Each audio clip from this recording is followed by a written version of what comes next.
আজকের এই বিশেষ এক্সপ্লেনারে সবাইকে অনেক অনেক স্বাগত। আমাদের আজকের লক্ষ্যটা একদম পরিষ্কার, ভারতের সমস্ত গুরুত্বপূর্ণ বাঁধ, নদ-নদী এবং রাজ্যগুলোর খুঁটিনাটি বিস্তারিতভাবে অন্বেষণ করা। আজকের এই আলোচনাটা এমনভাবে সাজানো হয়েছে যাতে ছাত্রছাত্রী বা শিক্ষক-শিক্ষিকা কাউকে এই নির্দিষ্ট চ্যাপ্টারের জন্য আর অন্য কোনো তথ্যের উৎসের দিকে তাকাতে না হয়। একদম উত্তরের পর্বতমালা থেকে শুরু করে দক্ষিণের সমভূমি পর্যন্ত সমস্ত ডেটা আমরা অত্যন্ত নিখুঁতভাবে জানব। কোনো রকম তথ্য আজ বাদ পড়বে না, কথা দিচ্ছি। তো চলুন আর দেরি না করে শুরু করা যাক। আমরা আমাদের এই ভৌগোলিক সফরটি একেবারে পদ্ধতিগতভাবে এগিয়ে নিয়ে যাব। প্রথমে বাঁধের একটা ছোট্ট ভূমিকা দিয়ে শুরু করে আমরা একে একে উত্তর থেকে দক্ষিণে যাত্রা করব এবং সবশেষে বিপুল সম্ভাবনাময় উত্তর পূর্ব ভারতের দিকে নজর দিয়ে আজকের আলোচনার সারাংশ টানব। চলুন আমাদের প্রথম অধ্যায় অর্থাৎ ভারতের বাঁধের একটা সাধারণ ভূমিকা দিয়ে শুরু করা যাক। নদীমাতৃক এই দেশে বাঁধ হল বহুমুখী নদী উপত্যকা প্রকল্পের একটা অত্যন্ত গুরুত্বপূর্ণ অংশ। একদিকে যেমন এগুলো বন্যা নিয়ন্ত্রণে সাহায্য করে, অন্যদিকে সেচ কাজ এবং জলবিদ্যুৎ উৎপাদনের জন্য এগুলো অপরিহার্য।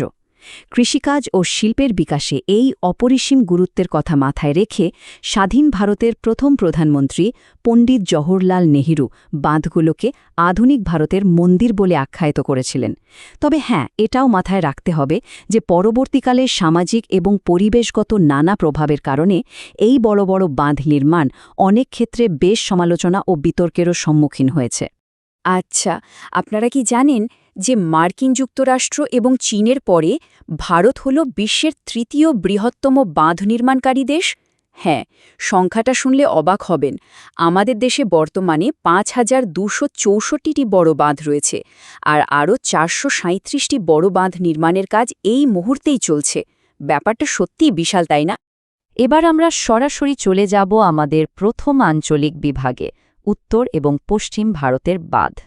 উত্তরের ম্যাপটার দিকে চোখ রাখলে জম্মু ও কাশ্মীর, লাদাখ, উত্তরাখণ্ড এবং হরিয়ানার এক বিস্তৃত নেটওয়ার্ক দেখতে পাওয়া যায়। যেমন ধরুন, জম্মু ও কাশ্মীরের রামবন জেলায় চেনাব নদীর ওপর ১৯৯৯ থেকে ২০১৬ সালের মধ্যে তৈরি হয়েছে বাগলিহার বাঁধ। বারামুলায় ঝিলম নদীর ওপর রয়েছে ৮৮০ এবং ২৪০ মেগাওয়াটের উড়ি ১ ও ২। লাদাখে লেহ থেকে ১৩৮ কিমি দূরে সিন্ধু নদের ওপর তৈরি হয়েছে দুমখার বাঁধ। উত্তরাখণ্ডে গেলে আমরা দেখব রামগঙ্গা ও ধৌলিগঙ্গা বাঁধ। আর হরিয়ানার ইতিহাস তো আরও চমকপ্রদ। সেখানে খ্রিস্টপূর্ব ৮ম শতকে তোমর রাজাদের তৈরি ঐতিহাসিক অনংপুর বাঁধ যেমন রয়েছে, তেমনি ১৮৭৫-৭৬ সালে সোমরাও নদীর ওপর পাথরালা, ঘোরঘার নদীর ওপর ওট্টু, যা রাজস্থানকেও সাহায্য করে, এবং আধুনিক কৌশল্যা বাঁধের মতো গুরুত্বপূর্ণ কাঠামো রয়েছে। উত্তরাখণ্ডের তেহরি বাঁধে সুবিশাল আকার এবং এর পেছনের ইতিহাস সত্যি একটা আস্ত অধ্যায়। ভেবে দেখুন, ২৬০.৫ মিটার উঁচু এবং ৫৭৫ মিটার লম্বা এই বাঁধটি ভারতের সর্বোচ্চ এবং বিশ্বের ১২তম সর্বোচ্চ বাঁধ। এর ১,০০০ মেগাওয়াট বিদ্যুৎ উৎপাদন ক্ষমতা রয়েছে, আর আরও ১,০০০ মেগাওয়াটের পাম্প স্টোরেজের কাজ চলছে। কিন্তু এর নির্মাণ কাজ মোটেই সহজ ছিল না। পরিবেশবিদ সুন্দরলাল বহুগুণার নেতৃত্বে চলা অ্যান্টি তেহরি বাঁধ আন্দোলনের জেরে ১৯৭৮ থেকে ২০০৬ সাল পর্যন্ত দীর্ঘ সময় এর কাজ থমকে যায়। অবশেষে ২০০৩ সালে সুপ্রিম কোর্ট এর বৈধতা স্বীকার করার পর কাজ এগোয়।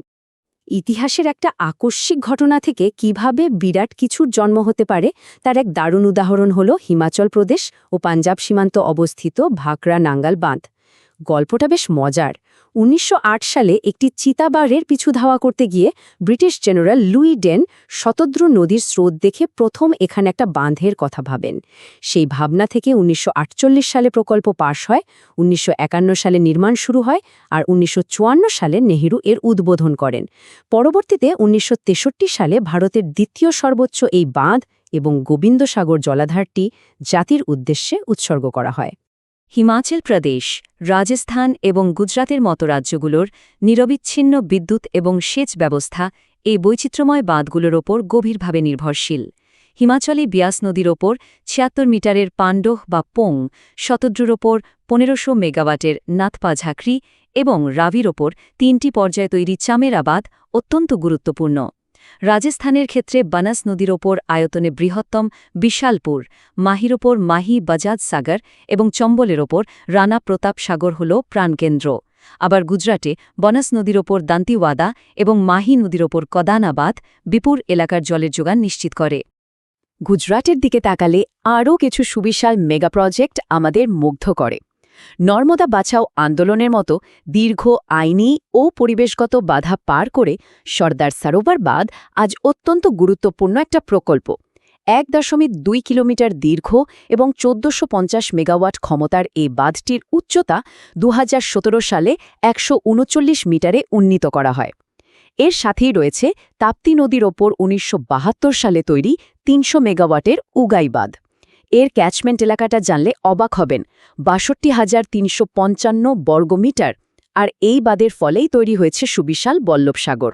এবার আমরা উত্তর ও পশ্চিম দিক থেকে সরে গিয়ে ভারতের একেবারে কেন্দ্রস্থল এবং পূর্ব দিকে প্রবেশ করব। একটা অবিশ্বাস্য তথ্য দিয়ে আপনাদের, ভারতের সমস্ত রাজ্যের মধ্যে মহারাষ্ট্রে সবচেয়ে বেশি সংখ্যক বাঁধ রয়েছে। সংখ্যাটা কত জানেন? এক কথায় মাথা ঘুরিয়ে দেওয়ার মতো, ১,৮২১টি। হ্যাঁ, ঠিকই শুনলেন। মহারাষ্ট্রের এই সুবিশাল তালিকার মধ্যে কয়না বাঁধটি রাজ্যের লাইফলাইন হিসেবে পরিচিত, যা একাই ১৬০ মেগাওয়াট বিদ্যুৎ উৎপন্ন করে। এছাড়া পূর্ণার ওপর ইয়েলদারি, ভীমার ওপর উজ্জানি, মাওয়ালের ওপর পবনা বা গোদাবরীর ওপর জয়কোয়ারি ও গঙ্গাপুরের মতো অসংখ্য বাঁধ এখানকার জলের চাহিদা মেটায়। বাদ যায় না ভাতসা, প্রাভারা নদীর ওপর বিলসেন, তানসা, আম্বি নদীর ওপর পানশেত, মুলা বা বশিষ্ঠির ওপর কলকুয়ারিও। অন্যদিকে মধ্যপ্রদেশের নর্মদা নদীর ওপর গড়ে ওঠা বার্গি ও বার্না, সোন নদীর ওপর ৪৩৫ মেগাওয়াটের বানসাগর এবং চম্বলের ওপর গান্ধীসাগরের মতো প্রকল্পগুলো এই অঞ্চলের কৃষিকাজ ও অর্থনীতির প্রধান ভিত্তি। এবার দুটো বিশাল রেকর্ড ভাঙা বাঁধের মধ্যে একটু তুলনা করে দেখা যাক। উত্তরপ্রদেশের রিহান্দ বাঁধ ভারতের বৃহত্তম কৃত্রিম হ্রদ গোবিন্দ বল্লভ পন্ত সাগর তৈরি করেছে, যার ক্ষমতা ৩০০ মেগাওয়াট। অন্যদিকে ওড়িশায় মহানদীর ওপর তৈরি হীরাকুদ হল ২৫.৮ কিলোমিটার বিস্তৃত পৃথিবীর দীর্ঘতম মাটির বাঁধ।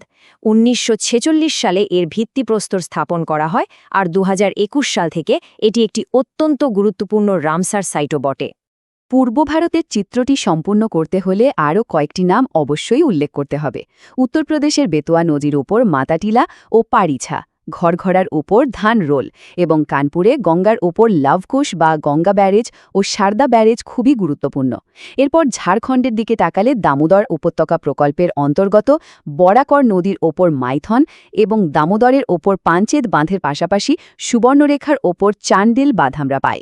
সবশেষে ওড়িশার গোদাবরীর উপনদীর ওপর তৈরি ৬০০ মেগাওয়াটের ইন্দ্রাপতি বাঁধ পূর্ব ভারতের অন্যতম প্রধান বিদ্যুৎ উৎপাদনকারী কেন্দ্র। চলুন এবার সরাসরি পাড়ি দেওয়া যাক দক্ষিণ ভারতের রাজ্যগুলোতে। দক্ষিণ ভারতের বাঁধগুলোর ইতিহাসের দিকটা কিন্তু অত্যন্ত রোমাঞ্চকর। তামিলনাড়ুতে কাবেরী নদীর ওপর ১৫০ খ্রিস্টাব্দে চোল রাজা কারিকলের তৈরি কাল্লানাই বাঁধ হল ভারতের প্রাচীনতম বাঁধ। ভাবা যায় এর সাথেই রয়েছে কৃষকদের লাইফলাইন ১৯৫৯ সালের ভাইগাই বাঁধ, ১৯৫২ সালের পেরুনচানি এবং কাবেরীর ওপর বিশাল মেট্রোর প্রকল্প।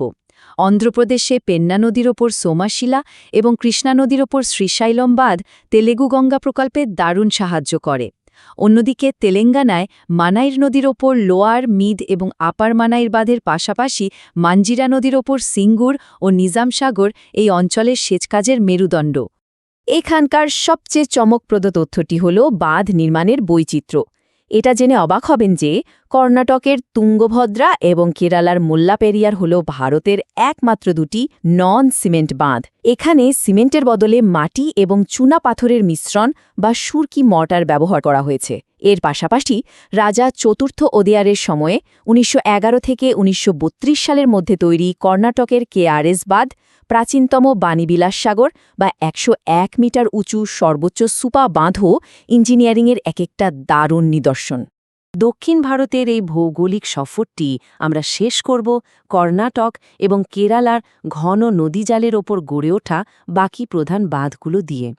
কর্ণাটকে শরাবতীর ওপর লিঙ্গান মাক্ষী, কালীর ওপর কদ্রা এবং কৃষ্ণা নদীর ওপর আলামাট্টি ও নারায়ণপুরের মতো বিশাল নদীজাল রয়েছে।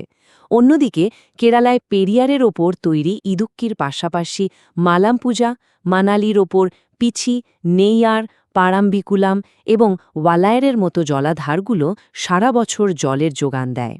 এবার আমাদের গন্তব্য হল দেশের একেবারে শেষ প্রান্তে অবস্থিত উত্তর পূর্ব ভারত, যাকে এর গভীর নদী উপত্যকাগুলোর কারণে ভারতের ভবিষ্যতের পাওয়ার হাউস বলা হয়।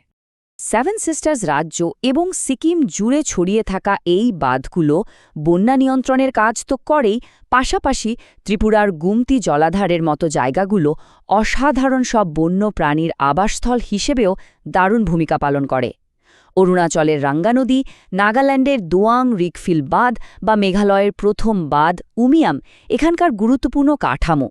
এছাড়াও মণিপুরের খুগা ও বরাক নদীর ওপর টিপাইমুখ, মিজোরামের তুইরিয়াল কিংবা সিকিমের রঙ্গিত বাঁধের মতো প্রকল্পগুলো এই অঞ্চলের জন্য একেবারে অত্যাবশ্যক। এই অঞ্চলে বিপুল ভবিষ্যৎ সম্ভাবনার পাশাপাশি কিন্তু বেশ কিছু পরিবেশগত চ্যালেঞ্জও রয়েছে। যেমন ধরুন, আসাম অরুণাচল সীমান্তে 2000 মেগাওয়াটের সুবানসিরি বাঁধ 2007 সাল থেকে দীর্ঘ প্রতিবাদের কারণে বারবার থমকে থেকেছে। অন্যদিকে অরুণাচলের প্রস্তাবিত 2880 মেগাওয়াটের দিবাং বাঁধ নির্মাণ সম্পন্ন হলে তা ভারতের বৃহত্তম এবং বিশ্বের সর্বোচ্চ কংক্রিট বাঁধ হিসেবে বিশ্ব রেকর্ড গড়তে চলেছে। এটা সত্যিই এক বিশাল মাইলফলক হতে চলেছে। তো ভারতের জটিল এবং সুবিশাল এই জল কাঠামোর একটা অনবদ্য ভৌগোলিক সফর আমরা শেষ করলাম। একেবারে উত্তর থেকে দক্ষিণ এবং পূর্ব থেকে পশ্চিম এই বিপুল কাঠামোগুলোই আমাদের কৃষিকাজ, বিদ্যুৎ এবং অর্থনীতির মূল চালিকা শক্তি। আর হ্যাঁ, এই এক্সপ্লেনারের শেষে একটা বিশেষ কৃতজ্ঞতা স্বীকার না করলেই নয়। শিবারাতি এডুকেশন এবং শুভাদীপ সিনহা স্যারকে অসংখ্য ধন্যবাদ আমাদের ছাত্রছাত্রী ও শিক্ষকদের জন্য এই অত্যন্ত জরুরি তথ্যগুলো এতটা নিখুঁতভাবে একত্রিত করার জন্য। চলুন এবার দেখা যাক এই তথ্যগুলো কতটা আপনাদের মনে থাকল। আজকের এই বিস্তৃত বিশ্লেষণের শেষে আপনাদের স্মৃতিশক্তি যাচাই করার জন্য একটা কৌতূহলোদ্দীপক প্রশ্ন রইল। বলুন তো, ভারতের বৃহত্তম জলবিদ্যুৎ প্রকল্পটি কোন রাজ্যে অবস্থিত? অপশনগুলো হলো কর্ণাটক, তামিলনাড়ু, মহারাষ্ট্র নাকি অরুণাচল প্রদেশ। একটু ভেবে উত্তরটা অবশ্যই আমাদের জানাবেন। আজকের মতো এই পর্যন্তই। খুব তাড়াতাড়ি আবার দেখা হবে নতুন কোনো তথ্যে ভরপুর এক্সপ্লেনারে। ভালো থাকবেন সবাই।